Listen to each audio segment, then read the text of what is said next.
بینەران و بیسەرانی خۆشەویست سڵاوتان لێبێ لە بەرنمەیەکی دیکەی پەنجەمۆ لەگەڵێوەی بەڕێزداین. لە بەرنمەیەم جارەشدا درێژە بە گفتوگۆکەمانە دەین لەگەڵ خاتوو مەلەکە مستەفا سوڵتانی پێشمەرگەی دێرینی کۆمەڵا و هەروەهایەکی لە تێکۆشەرەکانی بڵین مافی ژنان جگەلەوەش خاوەنی 5 برای شەهید و هەروەها هاوسەرەکەی شەهیدەوە کەسێکی تێکۆشەرە لە ناو خەڵکی کوردستان بە تایبەتی لە ڕۆژهەڵاتی کوردستان. خاتوو مەلەکە بەخێر بێتەوە بۆ بەرنامەکەمان. لە ئاڵقەی پێشوودا باسی ڕێخستنەکانی کۆمەڵەمان کرد لە تەبرێز کە کەشفە بن و بەداخەوە لەوێژ 2 برای تۆ شەهید دەبن. لە تارانیش ئەم شتە ڕوویدا، بەڵام ئەوانەی تاران هەندیشیان هێنا لەسەر تەلەڤیزیۆن و ئیعترافاتیان کرد و ناوەندی کۆمەڵەش تا ڕادەیەک بە شێوەیەکی تند وەڵامیان دانەوە. ئەمە بۆچی؟ بە ڕای تۆ کارێکی دروست بوو بۆ شێوەیە مەعامەلەکردن لەگەڵ هاوسەنگەرەکانی خۆیان کە لە زیندانان و لە ژێر ئەشکەنجەیە ڕەنگە بەشێکی زۆریان تووشی ئەو ئیعترافاتان نەبوو بن. زۆر غەڵەت بوو. بەڵێ ئاوا بوو ئەو کەسانە کە چ لە تەبرێز چ لە تارانگیران جز و باشترین ڕەفەقەکان ئێمە بوو. لە تارانە دکتر سەعیدی یەزدیان گیرە یەکێ لە ئەفرادی ناوەندی کۆمەڵە بوو لە جز و کومیتەی نهێنی کۆمەڵە لە تاران بوو. ئەمە مەسەڵەن زۆر جار لە دەوران شایشا گیرا و کەوتە زیندان و ئەشکەنجە کرا و منزورم ئەوەیە هەر کام لەمانە کادرهایەکی بە ئەزمون و بە تەجربەی کۆمەڵە بوون. بەڵام لێرەشا بە بڕوای من جمهوری ئیسلامی یعنی تەنیا بە بڕوان نییە، شتم خوێندوێتەوە لەو مەردۆر، واقعان کتێبم خوێندوێتەوە. جمهوری ئیسلامی هات ئەزمموی تەوا و سازمانە جاسوسیەکانی مەسەڵەن هی ئێران، نازانم هی سووریە، هی لوبنان ئەمبەر و ئەوبەری هێنا نایە سەرەک و بەمانۆ لەگەڵ زیندانی سیاسی هەڵس و کەوتی ئەکرد و یعنی بە فشار و زۆر ئیعترافی بەمانە سن. دیارە بە نەزەر من ئەگەر ئینسانی بیرکاتەوە توانا و تەحەمڵ هەر کەسێ فەرقەکە. کەسێک ئەتوانێت زۆر تەحەمڵی بێ، کەسێ ناتوانێت. بە نەزەر من ئەمە شتیسان کارێکی نادروست بوو کە ناوەندی کۆمەڵە کردی،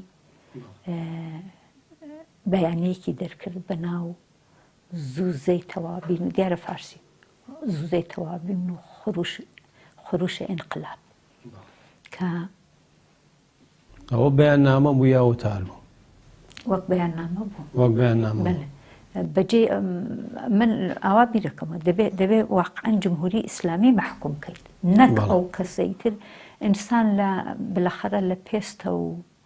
لە عەسەبە و چەندە توانای هەیە. ئاوایە ئەو بەیاننامەیە شەخسی کار عەبدوڵڵای موتەدی دەریکرد یاخود ئەو کۆمەڵە ناوەندی کۆمەڵە ڕازی بوو؟ بلەخەرە ئەزانی یەک مەسەلە هەیە، ڕاستە کە عەبەی موتەدی ئەمەی نووسی وایە، بەڵام ئەو ناوەندی ئەو وەختی کۆمەڵە تەوافقی لەسەر بووە. کەسێ نەبووە بڵێ من مخالفی ئەومە کە مەسەلەن بە زۆری ئەترافیشیان پێکردن دوایی هەر دەسێدارە یان یا چیان لێ زۆر کەس وای بەسەر هات، زۆر کەس ئەترافیشیان کرد و لە سێدارشترا. مەلەکە خان قۆناغێکی گرنگی خەباتی کۆمەڵە مەسەلەی دروستکردنی حیزبی کۆمونیستی ئێران. دیارە ئێوە لە نزیکەوە ئاگادارن. باسی گروپێکە کرێ گروپی سەهەندیەکان کە ئەمانە بەڕابەرایەتی مەنسوور حیکمەت و کۆمەڵی خەڵکی تر ئەمانە چۆن لە کۆمەڵە نزیک بوونەوە، چۆن پەیوەندیان کرد، لە دەرەوە پەیوەندی کرایە هاتنە کوردستان. یعنی ئەم فکرەی دروستکردنی حیزبی کۆمونیستە ئی خودی کۆمەڵە بوو لەگەڵ ئەوانە ڕێبکەوەیە ئەوان فکرەکەیان هێنا و بەیەکەوە حیزبەکەیان دروست کرد. نەخێر، دروستکردنی حیزبی کۆمونیستی ئێران هەر فکری کۆمەڵە بوو. بەڵێ من ڕاستەکەی نازانم لە گوزەشتا ئەوانیش ئەو فکریانە بوویانە ئەمانە گروپێک بوون گروپێکی زۆر کۆلە هیچ پایگای کۆمەڵایەتێکیان نەبوو ئەو وەختە فقط گروپێک بوون بە لەحاز بەحس و سیاست و ئەو نەعشتانە شتایەکیان بوو کە ئەو باسانەی ئەوان مەورد قوبوڵی ڕاهبەری ئەو وەختەی کۆمەڵە بوو ئیتر زۆر بوونەوەنە ئەو مەسەلەن چەند کەس بوونەوانەی ئەگەر پەنجەکانی دەست نابوو ئەوەندە ئایشون بەڵێ ئیتر هاتنە کوردستان و حیزبی کۆمۆنیست لەگەڵ ئەوانە دروست بوو تەشکیل بوو بەڵێ بە ئیمکانات کۆمەڵەوە هەر دوای حیزب کۆمۆنیست لە خەرمانانی هەشتا سیا دروست بوو ڕێتر لە زستانی هەشتا چوارە ئەمانە هەموویان نادرێنە ئوروپا کە لە شوێنێکی بەئیسلاح ئەم نابن و ئیمکاناتیان ببێت و بیرکەنەوە تئۆری بەنە دەرەوە بۆ کۆمەڵە بەڵام وەختێ ڕۆژی تەنگانە هاتە بەرۆ وەختێ شەڕ ئێران و عێراق تەواو بوو وەختێ ئەو خۆمەینی مەجبور بوو ئەو قەتنامەی پیاڵە ژەهرەکە بخواتەوە بەڵێ پیاڵە ژەهرەکە بخواتەوە ئەمانە کەزانیان مەنسوور حکمەت کەزانی کوردستان خەتەرە و ئیتر احتماڵی هەیە مەسئلەیە وەکو ئەلجەزایر پێک بێت تەوافقێ لە بین ڕژیمی جەنایەتکاری جمهوری ئیسلامی و ڕژیمی جەنایەتکاری حکوومەتی بەعسا پێک بێت ئەمانە کەوتنە بەهانەگرتن لە کۆمەڵە کۆنگرەی دوی کۆمەڵە لە ئۆردوگایەکی ئێمە کۆنگرەی دوی حیزبی کۆمۆنیستی ئێران لە ئۆردوگای مالومە گیراوە لەو کۆنگرا مەنسوور حکمەت ئەڵێ ئەبێ هەموو بەشەکانی ئەم حیزبە وەکو کۆمەڵە پێکرد 2 ساڵی نەچوو بە بینە ئەم کۆمەڵە بوو بە ناسیۆنالیست ئەم کۆمەڵە بوو بە نازانم بوو بە هەرچی شتە لە کۆنگرەی دامەزرانی حیزبی کۆمۆنیستە ئەوە پێوتێ کۆنگرەی یەک یا کۆنگرەی سی نەخێر ئەوە کۆنگرەی مؤسس یانێ خۆڵکێنەری حیزبی کۆمۆنیستی ئێران نازانم من ڕاستی تۆ بۆ خۆت بەشداری کۆنگرە بوویت نەخێرنەوە بەشداری کۆنگرە بەڵێ کەس هەبوو ئەو کاتە لە دژی دامەزرانی حیزبی کۆمۆنیست ناڕەزایی دەرببڕێ یاخود قبولی نەکات دابنیشێ لە حیزبی لە کۆمەڵە داببڕێ کەس هەبوو یاخود سەرکردایەتی کۆمەڵە پرسیان بە ئەفراد و خەڵکی خۆیان کردبوو بە ئەندامەکان یعنی ئەندامەکان ڕازی بوون بە هەمومان ڕێگیری کرا هەموو ئەندامانی کۆمەڵە حتا بە پێشمەرگەکانیش لە خەرە زۆر پێشمەرگە بوون ئەندام نەبوون بە هەموو وەک ڕفراندۆم ڕێگیری کرا هەموو ڕەئیەماندا 2 کەس یەکێکیان کاخالی عەزیزی بوو مخالفەتی کرد و نێشمان لە کۆمەڵە یەکێکیشیان کاک مینێ حسامی مخالف بەڵام لە ناو تەشکیلاتە ماوە و هەموو کار و فعالیت خۆی ئیدامە پێدا بەبێ ئەوە کۆتاییکە لە هیچ شتێکە لە هیچ شتێکە باشە بە بڕوای تۆ چی وای لێ کردبوو کە پێشمەرگەیەک مەسەلەن یاخود بڵێن ئەندامەکان ئێوە چی وای لێکردن کە ئێوە ئەو بڕیارە بدەن ینی ئەمە مەسەلەی ئەوە بوو کە ئێوە لەلایەنی تیۆریەوە هەژار بوون خەڵک نەبوو مەسەلەن وەکو ئەوان بیر بکاتەوە لەسەر مەسەلەی مارکسیزم و لێنینیزم و سۆسیالیزم و ئەوەی کە ئێوە خەباتان بۆ کرد یاخود چی بوو ینی چۆنە 5 کەس بڵێن 5 کەس ئەوەندەیەن دەزەکردن تقریبەن بەسەر ڕاستەکە عەبدوڵڵا بێتەوە بە یەکەم سکرتێری حیزبی کۆمۆنیستە بەڵام وەکو بازەکری ئەوان نەخشی سەرەکییان بینیوە لە ئیشەکانە و لە بیرکردنەوە و لە ینی جەماعەتی مەنسوور حیکمەتەوە من ئەوە بیر ناکەمەوە کە ئەوان نەخشی سەرەکییان بوو بێت بە نەزەر من ئەمە دوو لایەنە بوو لایەکی ڕەهبەری ئەو کاتێک کۆمەڵە بوو کە ئەگەر ئیجازەم بێت تۆزێ ئەو هەلومەرجە لە شەرایەتێکە کە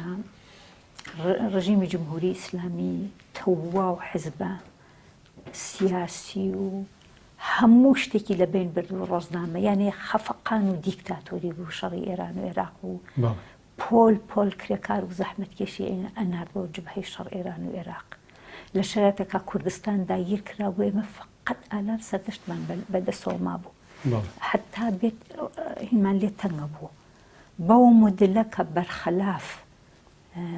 بیر و باوەڕی کاک فواد بوو کە حزب ببێ لە بنەڕەتەوە و لە ناو کۆمەڵگاوە بەکاری هاوبەش تەشکیل بێت ئەمان هاتن لەسەرەوە بە ڕەهبەری حزبەکانم حزب پێش تەشکیل برا یعنی من ئەمەوێ بڵێم تەنیا وا نەبووە کە ئیتحادی مبارزان خوازیاری تەشکیل بوونی ئەم حزبە بن ئەمە خاست و ویستێکی کۆمەڵە بوو بەڵام بە نەزەر من لە ئەوجی بێ باوەڕی بەخۆیانە شەرایەتەکە تا دڵ بخوازێ شەرایەتێکی سەخت بوو هێرشی جمهوری ئیسلامی باشە بەزەوە چ بارێکی لە ینی چی لە سەرشانی ئێوە سوکتر کرد ینی خۆ بە دروستکردنی حیزبی کۆمونیست خۆوەزەکە زەریشمان کرد چون ئەزانی چۆنە مەسئلەی نەتەوەیەکە لە بیر چووە بەڕاستی بە بڕوای من زەرەر بوو ئەو وەختە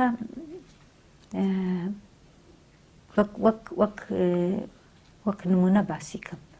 لەو کۆنگرەی دامەزرێنەری یا مؤسس نازانم مؤسس دامەزراندنی حزبی کۆمونیستی ئێرانە قەرار ئەبێت ئەو کەسانە کە بەشداریان لەو کۆنگرە هەیە هەموو کەسێک باسی خۆی بکات من کێم پایگایی چینایەتیەکەم چییە کار و فعالیەتم ئاوە یعنی بیۆگرافیە لە خۆی بڵێن ئەوانەی کە کۆمەڵە بوون هەمویان هەموو شتێکی خۆیان ئەڵێن وەختێ ئەگاتە ئەوە کە ئەوانەی ئیتحادی مبارزانی کۆمونیست باسی خۆیان کەن قەرارێک ئەدەن ئەڵێن ئێمە نابێ بڵێن یعنی من ئەمەوێ ئاوە بڵێم تۆ هالیتە کۆنگرەیەکە قەرارە حزبێک دا بمەرزێنی ئەوانە کە لەگەڵ توا بەشداریەکەن باوەڕت پێ ناکەن ناو واقعی خۆیان بە تۆ بڵێن کەین و لەکوێ هاتوین ئەو حزبە ئەبێ بەچی ساڵانی دواتر کەسێک دەری خست مەنسوور حکمەت ناوی ژوبین ڕازانی ڕۆژنامە نووسێک لە لەندەنە نووسی ئەم مەنسوور حکمەتە ئەمە من نەیناسم و ناوی ژوبین ڕازانی ناوی مەنسوور حکمەت نییە من باس لەو بڕوا ئەعتماد باوەڕکردن بە کەسێک کە تۆ قەرارە کاری هاوبەش لەگەڵیا بکەیت ئاوا بووت ئەگەر دیارەمە پرسیاری منە تۆ ئەتوانی بە شێوەی خۆت جوای بێت و یان نەشیتەوە تۆ پێ دوایە کە خەڵکانێک لە پشت ئەم مانسووری حکمەت و ئەمانە بوو بێتن و ناردی بێتیان بە مەبەست کە حیزبی کۆمونی دروستکەن و ئەگە بڵێم گورزێک لە کۆمەڵە بدەنیا شتیوا بڵێ هەیە من باوەڕم بە شتیوان نییە بۆ ئەوە ئەزانی چۆنە خۆدە ینی پلان نییە ئەمە نا ئەسڵەن چون خۆدە ڕەحبەری ئەو کاتی کۆمەڵە زۆر سوور بوون لەسەرەوە زۆر پەلایان بوو لەسەرەوە کە ئەو حیزبە دروست بکەن ئەو کەعبە لە عالەم بە پەلەتر بوو ئیسە کە ئەڵێ مەسەڵەن ئەوە هی من نییە ئەمان ژنان دەوریان چی بوو خەڵک ژنان لە بڵین سەرکردایەتی حیزبی کۆمونیستە دەوریان هەبوو هەڵبژێردان وەکو سەرکردەوە وەکو ئەندامی کۆمیتەی ناوەندی و ئەوانە ژنی کورد نە ژنی کورد نە ژنی فارس تا ئەوە چی پێڵێن جێگری ئەندامی ناوەندی کۆمەڵە چوون بەڵام ژنی کورد نە ئەمە چیە گەیەنێ ینی چی ینی بۆ ژنی فارسکە بۆ ئەوە چون ئەوان فارس بوون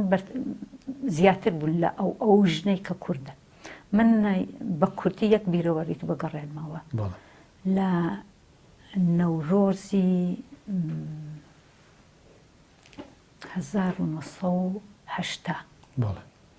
لە ئێرانە ڕژیم توانی بووی پاشەکشێ بە زۆر فعالیەتی سیاسی بکات بە زۆر شت کوردستان ئازاد بوو فعالیت ئازاد بوو تایە هەموو ڕێکخراوەکان مەقەڕ و بارەگای خۆیان بوو جۆش و خڕۆشێکی یەکجار زۆر بوو زۆر خەڵک لە هەموو ئێرانە وەک میوانی نەورۆزی هاتن بۆ بۆ کوردستان ئەسڵەن باوەڕیان ناکرد کە ئێمە توانیمانە ئەم هەمووژنە لە مزگەوتی دێکا کۆکەینەوە قسەیان بۆ بکەین کە هاتینەوە لە ڕۆژ دوایە ئێمە وشەوە لەو دێماینەوە لە پشت تویتایە کۆبوون هاتینەوە بینەوە بۆ مەریوان ئەو جەمعە لەگەڵمان بوو دانیکیان ئەگریە یانە زەوقزەدە بوو چی پێڵێن هەیەجانی بۆ ئەگریە ئەرێ باشە ئەی کوردستان لە ناو پرۆگرامی حیزبی کۆمونیستی ئێرانە چ هینێکی هەبوو چ پێگەیەکی هەبوو ینی مافی کورد چی بوو مافی نەتەوەکانی ترچی بوو یا هەر ئێرانێکی ئەگرت و ئێرانێکی کە لە دوا ڕۆژە ئازاد بوو ئەو وەختە هەر نەتەوەی حەقی هەیە مەسەڵەن لە کۆمەڵا هەمیشە ئاوە بێژیاوە کە خەڵکی کورد حەقی چارەنووسی خۆی هەیە مافی چارەنووسی خۆی هەیە بەڵام ئەوەی تر وەختێکە بکە ئێران ئازاد بێت ئەوسا ئەوانە لە هێزی چەکداری پێشمەرگەی کۆمەڵە بەشدار بوون ینی جەماعەتی مەنسوور حیکمەتەوە لە شەڕەکانە لە شتەکانە هەر کەسانێک بوون کە فەرزکەین لە ئیتر وتم ڕژیمی جمهوری ئیسلامی هەموو سازمانە چەپ و سیاسیەکانی تقریبان تێکشکان واقعان یا زۆر کەممانەوە کەسانێ بوون لە حزبەکانی تر مەسەڵەن لە سازمان چریکەکان چریکیش بوون بە چەند بەشەوە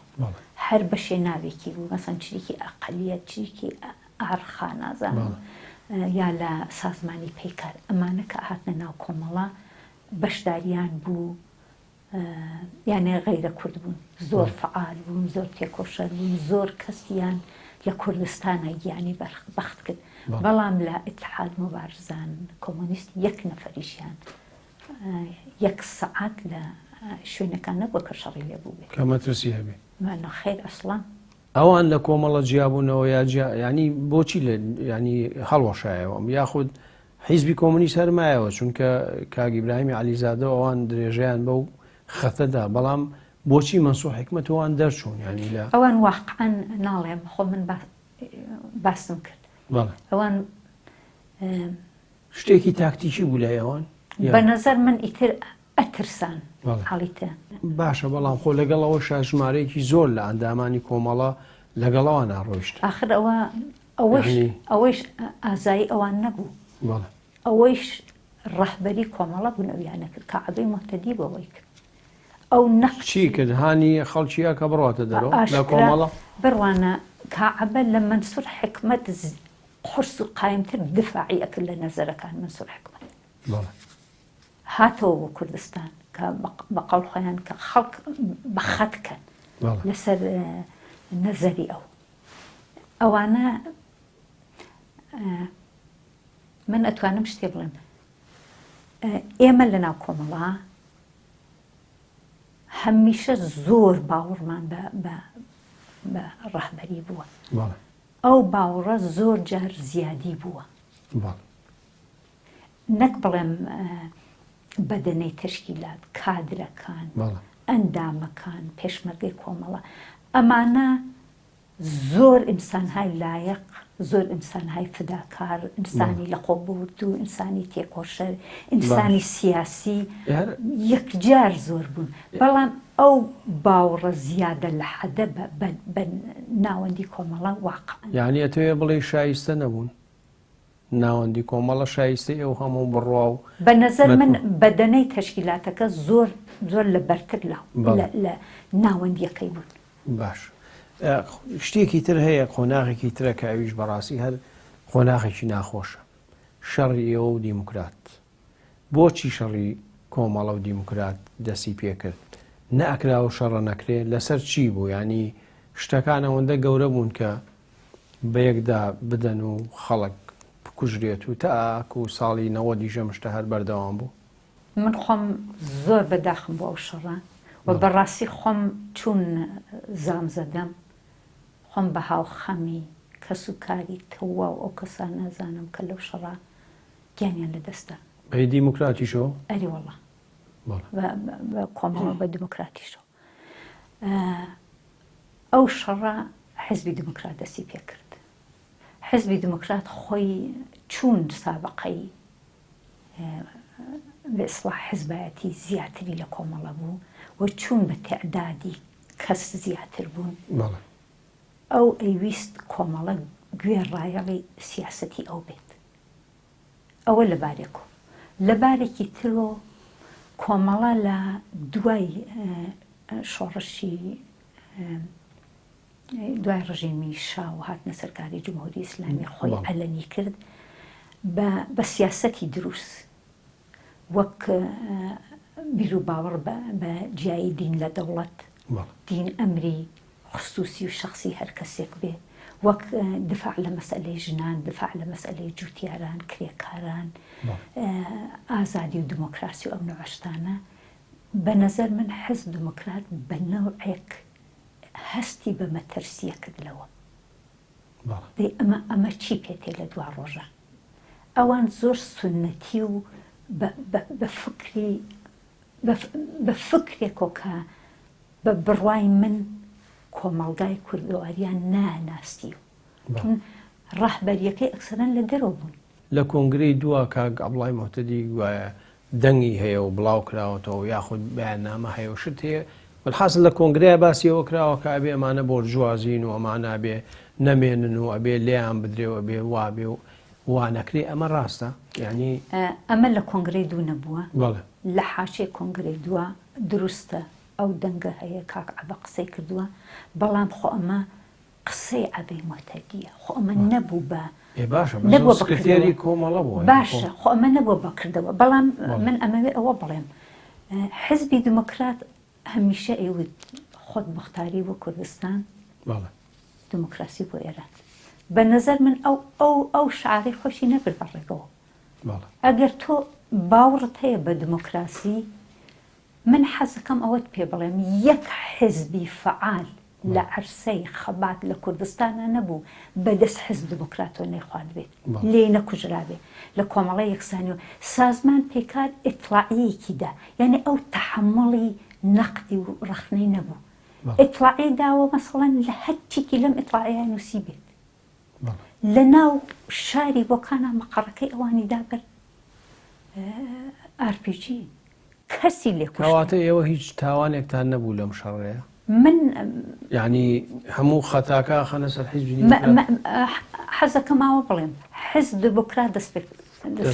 دەستپێکەری شەڕەکەیە بەڵێ ئەم شەڕە بوو کۆمەڵە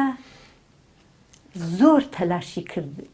بەتایبەت وەختێ مەسئلەی هەورامان هاتە پێش مەسئلەی هەورامان ئاوا بووە ئیستا من ناچمە سەر ئەو باسەکە دروست بوو یا غەڵەت بوو کۆمەڵە وەحدێکی ناردەوە هەورامان ئەو وەحدە چووە ئەوێ ئەسەن ئیعدامی کردن من ئەمەم لە برایم ئەمە مەلەکە لە برایم جەلالی بیستووە باشە مەلەک خانێمە ناچاری لێرەیە پشوویە گەرەگرین و دواییش درێژە بە قسەکانمان دووبارە سڵاو بەڕێزان درێژە بە پەنجەمەوە دەین لەگەڵ خاتوو مەلەکە سوڵتانی مەلەکە خان ئەدویست تاوانەکە بخەیتە سەر دیموکرات و بڵێ لە هەورامان ئەوان خەڵکی ئێوەیان شەهید کرد بە دیلی شەیدیان کردن بەڵێ ئەوانیان ئیعدام کرد لە پشت و تیرەندازیان لێ کردو باش من نایخەم ئەوان ئەو کردەوەیان نەکرد ئەو فەرەح ئەدمەنە کاڵێم خەڵکی سنەبوو پێشمەرگەیەکی زۆر چالاکی کۆمەڵە بوو کاری پزیشکی ئەو وەحدە پێشمەرگەیە کرد بە چادرەکەی دەرمانگاکەوە ئاگریاندا تەنیا شتێک کە زانرا ئەوە جەنازەکەی فەرەحە لەویە فەرەح دەستبەنی سەعاتەکەی فلزی بوو بە دەستبەن سەعاتەکەی نەسراوە کاتێ ئەمە پێشات هێشتا کۆمەڵە شەڕی نەکرد 7 سازمانی ئێرانی و یەکێتی نیشتمانی کوردستان بە مامۆستا شێعزەدین و تەلاشێک کرا کۆمەڵە یەک باسی بوو ئەیوت حزبی دموکرات بێت تاوانکاری ئەم تاوانەکە کراوە بیدا بە دادگایەک و هەر کەسێ بەقەی تاوانی خۆی سزا بدرێت و تەواو بێش دەکەن قبولی کرد دیموکرات؟ نه قبولی نەکرد جا ئالویایە ئالێرا من ڕەخنەم هەیە لە کۆمەڵە دیارە ئیستا بەبیر ئیستەمەوە بە نەزەر من کۆمەڵە ئەیتوانی خیشتەنداریە زۆرتر بکە دیان زیاتر بنێم بە جەرگا لەبەر منفعەتی نەتەوەی کورد ئەم شەڕە نەکرایێت من بەحسەکەم ئەوەیە وەگەرنا بەڵام کرا دوایی بوو بەسەر تا سەریش پارەکە نازانم تۆ هیچ وەخت گوێ ئەگری بۆ تەلەڤیزیۆنی BBC فارسی یانە یەکێ لە خەبەرنگارەکانی کوردە ناوی ئاغای ژیارگوڵە قسە ئەکات ئەو کاستە کە لە گیفانی دکتر قاسم لوا بوو هاتووەتە دەرۆ کە ئەوە بوو لەویا بەداخەوە جمهوری ئیسلامی ترۆری کرد لەو جەلەسا ئەڵێ لە کوردستانە هیچ کە نەماوە تەنیا ئێمە ماوین ئەوە لە شرایەتێکە هەیە کە شەڕی لەگەڵ کۆمەڵا هەیە نەک تەنها لەگەڵ کۆمەڵا هەیە لەگەڵ هێدێ ئەو بەشە لە حزب دموکرات کە لەوانجیا بوونەتە خۆ لەوانشیاندا لەگەڵ ئەوەیشە ینی ئێستا کە هەندێک شتە خوێنیتەوە و ڕاستە شەڕەکە دروست بووە و ئێواڵێن دیموکرات بووە بەڵام دواتر دیلی یەکترتان نەکوشت ینی ئێوە باسی ئەوەکەی وەختی خۆی دیلەکان لە بینی ئێران و کۆمەڵای ینی ئاڵوگۆڕەکرا لە بینی دیموکرات و ڕەنگە هێنیشە ئاڵۆگۆڕەکرا بەڵام دوایی پێشمەرگەی دیموکرات دیلی کۆمەڵەی کوشتووە و ئەی کۆمەڵەش هەر ئەڵێن دیموکراتی کوشتووە ئەمە وایە ڕاستە من پاکانە بۆ کۆمەڵە ناکەم بڵێم وان نەبووە من نەمبیستووەکە من وەک من نەمبیستووە کۆمەڵە دیلی حیزبی دیموکراتی کوشتوێ بەڵام ئەوەی کە ئەوان لەگەڵ گوردان 22 ورمیا کردیان لە سۆما برادۆس لەگەڵ پێشمەرگەی کۆمەڵاوە بە تایبەت بە کچەکان هەڵیتە کچی بریندار پێشمەرگەی کۆمەڵە کار خراپیان لەگەڵا کردن لەوە دوای ئەعدامیان کردن حزبی دموکرات ئاوای کرد ئێوە بۆ خۆتان لە ڕادیۆی شتانە کرد ڕادیۆکانیش دەورێکی خراپیان هەبوو لە بڵێن بەنزینکردن بە ئاگری شەڕی ناوخۆیان زۆر جار باسیەوە کرێ ئەوانەی لە ڕادیۆ ئیشیانە کرد بە سەدان کیلۆمەتر لە شەڕەکانەوە دوور بوون و بەڵامە هاتن بە وتاری ئاگرین و بە قسە و بەمانە زیاتر شەڕەکەیان گەرمە کرد ئێوە شواتانە کرد من شەر نییە خۆت ینی بەستۆ لە ڕادیۆ ئیشی کردووە من لە ڕادیۆ ئیشم کردووە بەڵام من کۆمەڵە بە گشتی ئەڵێم یەکێ لە ڕەخنەکانم کە من لە کۆمەڵە هەمە ئەو دەم زبانی زبر بوو بە نسبەت حزب دموکرات دەکرا بە نەزەر من ئەگەر تۆزێک زیاتر بیرکەنەوە لەوە کە کوردستان داگیر کراوە و ئەو دژمنە زۆر زۆر گەورەترە لەوە منفعەتی نەتەوەکە لە بەرچاو بگیریایە دەبووە کۆمەڵە هێنی کردایە خۆ کردیشی لە ئاخریشا کۆمەڵە یەکلایەنە ئاتەشبەسی ئەعلام کرد ئیستێشش تا حزب دموکرات نەکردو و بە نەزەری من هەردووکیان دەبێ لە خەڵکی کوردستانی ڕۆژهەڵات عەزرخوایی بکەن لە ئێرتبان لەگەڵ ئەو شەڕاکە پێشات لە بین کۆمەڵە حیزبە کارێکی بەجێ ئەگەر بە قسەت بکەن ئەگەر بیکەن بەڵێ ئەگەر باسی حەزەکەم ناختێ باسی دکتۆر جعفەر بکەین یارمەتیەکانی دکتۆر جعفەر بۆ یەکێتی چی بوو بە تایبەتی ئەو نوێنەری کۆمەڵە بوو بەڵام وەکو شەخص دەورێکی گرنگی هەبوو بەڵێ دەوا و دەرمانی بۆ بردوون بەڵێ من یەک جار گەیمە خزمەتی مام جەلال جملەیەکی وت جملەکەی زۆر پڕمەعنی بوو بەلای من وتی دکتۆر جعفەر کۆڵە پشتێکەکەی پڕ کۆڵە پشتێک دەرمانی بۆ هێناین بەڵام ئەو کۆڵە پشتێ دەرمانیە زۆر زیاتر ئەرزشی بوو لە هەرچی دەرمان حالە تەواو داروخانەکانی هەرێمی کوردستان ئەزانی منزوری چی بوو منزەری لەو شەرایەتە سەخت و دژوارە. هەم دکتۆر جعفەر لەوێ هەم کاری پزیشکی بۆ کردوون، هەم کاری بڵێن ئاموزش و فێرکردن کادرەکانیانی کردووە و هەم خۆی بەشانی خۆی بەردی هێنا و قڕەکاری کردووە و نەخۆشخانەی گەلی لەوێ کۆڵیتێک بەناو نەخۆشخانەی گەل لەوێ دروست کراوە. و جارێک من لە تەلەڤیزیۆنە دیم بیمارستانێک کرابۆ لە سلێمانیا بۆ ئیفتتاحیەکەی مام جەلال چوو بوو بە یادی دکتۆر جعفەر و ئەو بیمارستانی کردەوە. دکتۆر جعفەر لە پێشەوەی ئەو تەسادوفە ڕوو بدات و شەهید بێت لەسەر حیزبی کۆمونیستی ئێران هەڵوێستی چی بوو؟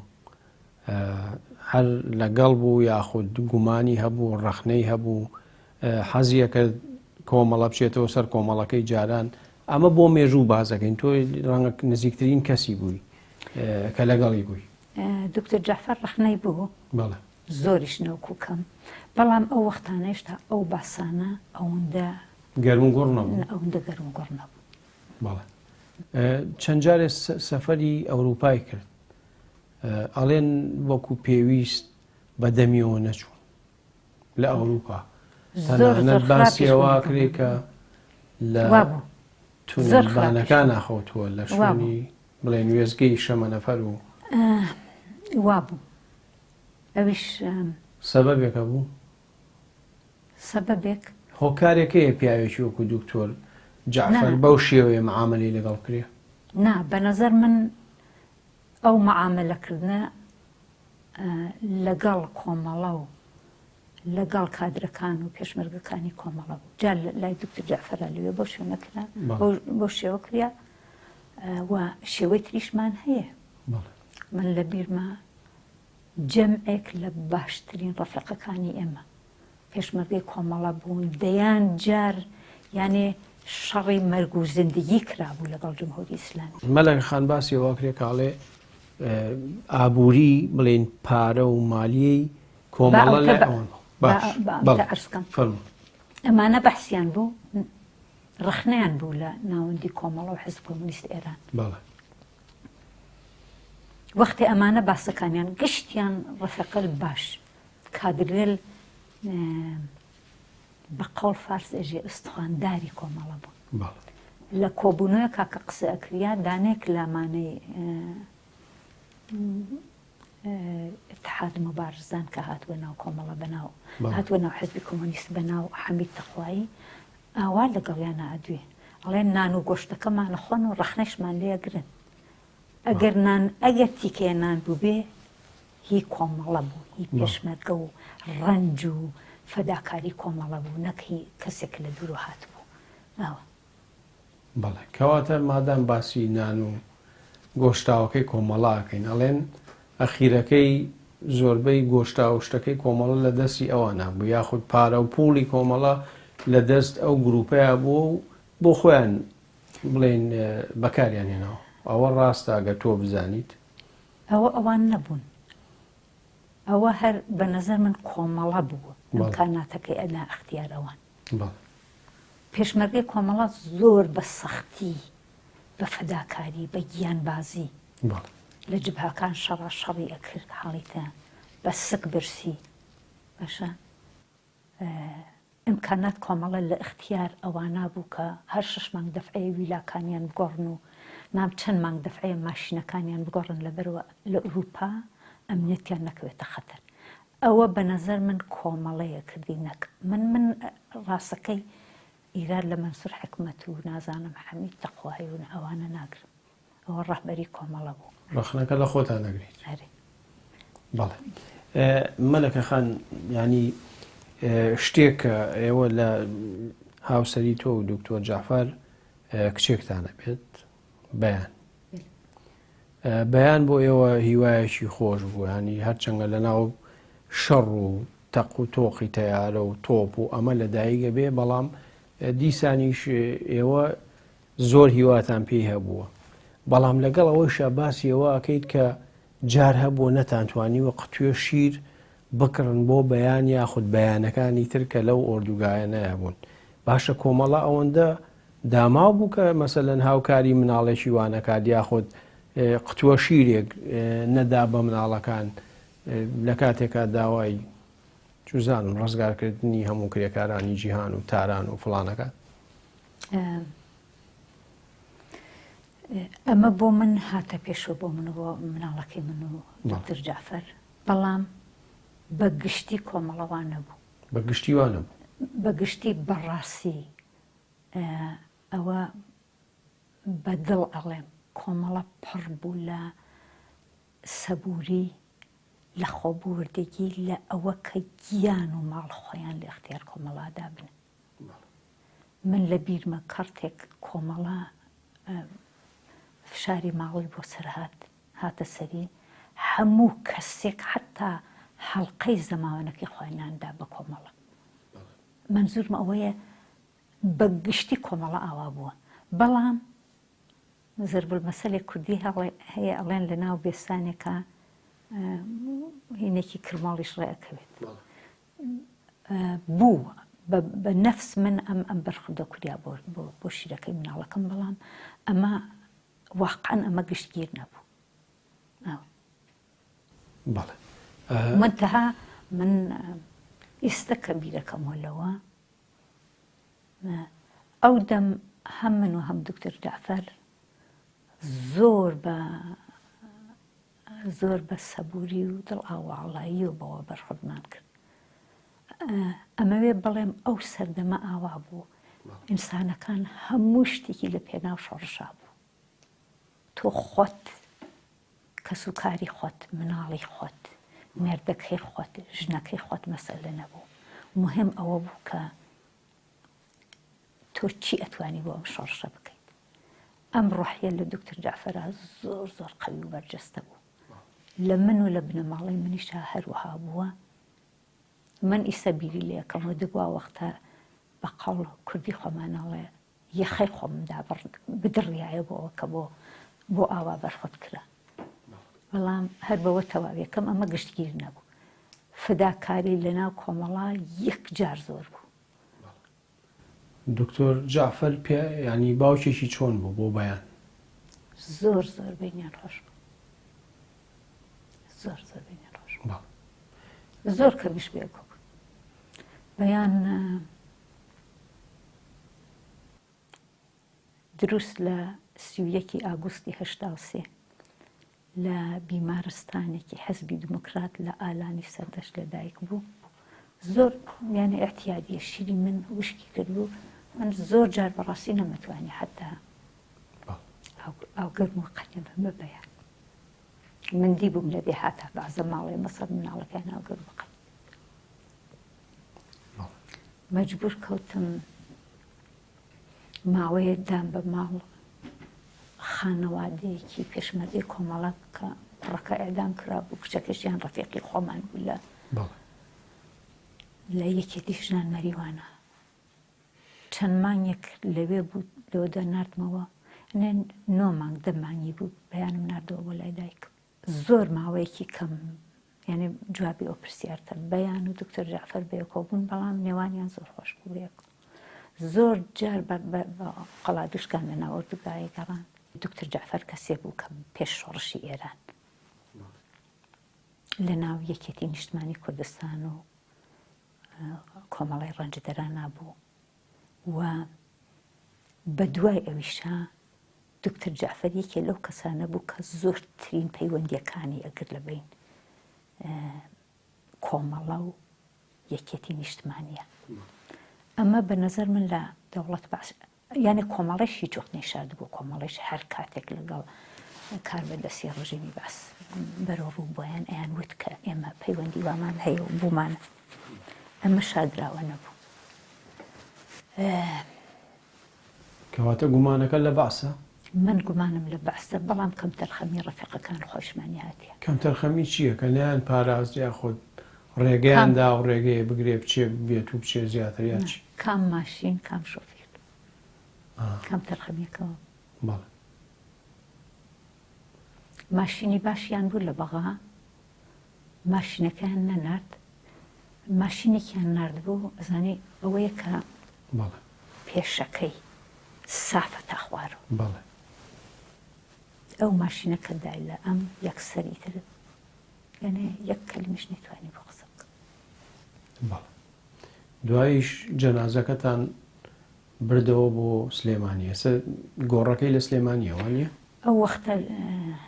بەڵێ ئەزانم لە پێشا لەوێن ناشتیان ئەو وەختە لە چۆخمەخانەش لە چۆخمەخ بەڵێ چێ بەشداری کرد مام جەلالەوان بەشداریان کرد لە بەخاشپاردنی کرد بەڵێ ئەو وەختە مامۆستا شێعرزەدین هەرسێکیان سخۆڵانیان کرد مام جەلالە مامۆستا شێعرزەدین و کاکچەی برایم عەلیزادە سخۆڵانیان کرد لە چۆخمەخ بەڵام من خۆم فرە حەزمە کرد ئەو منتەقە گیراوە ڕژیم باس کردبی و فرە ئەترسام قەبرەکەی خراپ بکەن و شتێک بکەن. کەواتە لەسەر داوای تۆ برایەوە بۆ سلێمانی؟ من زۆر زۆر ئیسرارم کرد کە عەمەری خانی زادە زۆر کۆمەکی کردم تا مردن مەمنونیم هێنامانەوە سلێمانی لە سلێمانی. بەڵێ دوای کۆمەڵە ئێوەی نرد بۆ سوید یا خۆتان چۆن هاتنە سوید؟ من تۆ بەیان من و بەیان لە هەلو مەرجێکی زۆر زۆر ناخۆشا بووین ئەو بەحس و کێشانەی ناو کۆمەڵە و حیزب کۆمۆنیست دەستی پێکرد بوو ئەو وەختە وەزعەتێکی زۆر ناخۆش بوو لە ناو ئوردوگاکانە وەک بەڵێ جناحی مەنسوور حکومەت و ئێوە پیانەڵێن خۆشیان لەوێ نەبوون سێبەرەکەیان هەر هەبوو لەوێ سێبەری چی بوویان کەسیان لەوێ بوو ئەو کەسانەکە لایەنگیری ئەوان بوون ئەمانە ئیتر بوون بە هەمەکارە ئەو وەختە مەسئولیت بەدەستیانەوە بوو گشت ئەمانە بوو نازانم مەسئلەی هەڵەبجە پێش هات بوو گوردان شوان بوو ئەنفال بوو لە کوردستان عێراقا خلاصە وەزعەتێکی زۆر زۆر ناخۆش بوو ئیتر ئالۆ شەرێتە ناخۆشە من تەسمیم گرت بەڵام کە هاتم بۆ ئێرە بە ئیمکانات کە سوکاری خۆمەوە کاک ڕەشادی برامە هاتم. بەڵێ یعنی لەسەر هینی کۆمەڵە نهاتی بۆ خۆت هاتی دیارە بەداخەوە کە لێرەش دیسانەوە کۆستێکی تر ڕوبەڕوو دەبێتەوە و حەزەکەم بزانم ینی ئەوەی کە بازەکرێ و جەنابیشی لە کتێبەکەیە بازەکرێ و بەیان لێرە گەورە بێ زیرەکە قوتابێکی باشە وریایە ئەمانە بەڵام لە پڕێکە لە تۆ دابڕێ لە پڕێکە خۆی و نەکالێت ینی بەدوایە وێڵی دنیای بەدوایە گەڕی بەڵام هەر نایەتەوە لای تۆ و ئاخریەکەی بەداخەوە بەو ڕووداوە ناخۆشەی کە جێگەی داخە بەجێ دەهێڵێ. دایکێکی خراپ نەبووی تۆ دایکێکی باش بووی کە چی چارە نووسەکە بەو شێوەیە لێ هات. من لە عشق و خۆشەویستی خۆم بۆ بەیان و لە ڕەنجێ بۆ بەیان کێشام یەک زەڕە شکم نییە یەک زەڕەت شکم نییە ئەوەی کە زانیم و توانیم کردم منتەها ئاوا بووە بەیان نەخۆش کەوت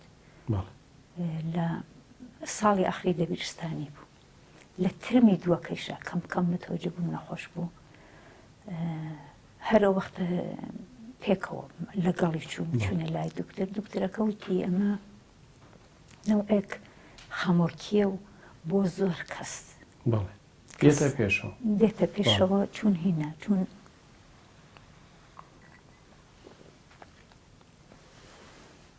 ساڵی ئاخری دەبیرستانە و دوای ئەوە نازانێت دەرس بخوێنێ یا کار بکات و ئەمانە بەڵام ئەمە ئیدامەی بوو باشە بوو دیسان خراپە بوو باشە بوو خراپە بوو ئەمانە ئیتر وردە وردە وەزعی زیاتر خراپ بوو بەو حاڵیشەوە مەسەڵان لە چەندانە دانشگا لە ئۆپسالا شرکەتی کرد قوبوو بوو لە ئستۆکۆڵمە ئام ئستۆکۆڵمە لە کۆتێ هۆکە مەشهورترین دانشگای سوئێدا شرکەتی کرد قوبوو بوو دەورێک لە ئێسکە لە سونا شارێکە لە سوئێد لە بیۆتێکنیکا قوبوو بوو بەڵام هەتا ئەهات وەزعەکەی خراپە بوو وەسەکرێت بەڕادەی خراپ بوو دەواکانی نەخوارد بەڕادەی خراپ بوو لەگەڵ من قسەی ناکرد ئیتر لەوە دووە ڕۆژێکە لە من لە کار هاتمەوە دیم لە ماڵ چوو